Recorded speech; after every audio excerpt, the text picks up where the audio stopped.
Hindi sasabihin sa iyo ng repair master ang mga tip sa pag-aayos ng washing machine na ito. Una, ang washing machine ay pumapasok sa tubig habang naglalabas.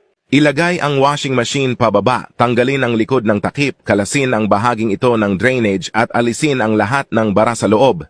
Nalutas na ang problema. Pangalawa, hindi malinis ang mga damit sa washing machine. Hilahin ang kahon ng detergent, pindutin pababa sa posisyong ito. Tanggalin ang kahon, alisin ang dumi sa loob na napakadumi. Linisin ito gamit ang brush at ayos na. Pangatlo, ang paraan ng dumi ng washing machine.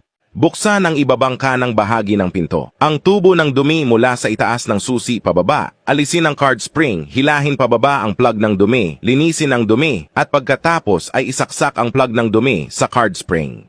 Ibalik sa orihinal na posisyon. Isara ang pinto ng maayos. Pang-apat, ang washing machine ay pumapasok sa tubig ngunit hindi naglalaba. Buksan ang likod na takip. Hanapin ang sensor ng antas ng tubig ng air pipe na ito. Hilahin ito pababa gamit ang malambot na linya ng goma na ipinasok.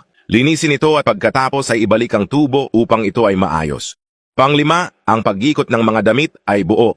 Palitan ng belt na ito. Umuugong, hindi umiikot. Palitan ng capacitor na ito. Hindi naglalabas para sa traktor na ito. Tunog ng pag-click para sa clutch na ito. Pang-anim, ang washing machine ay makakapaglaba lamang, hindi makakapagpatuyo. Tanggalin ang power supply, kalasin ang tubo ng tubig, buksan ang takip sa itaas, liha para pakinisin. Ayos na ang switch na ito. Natuto ka na ba ng mga tips sa matalinong pamumuhay na ito?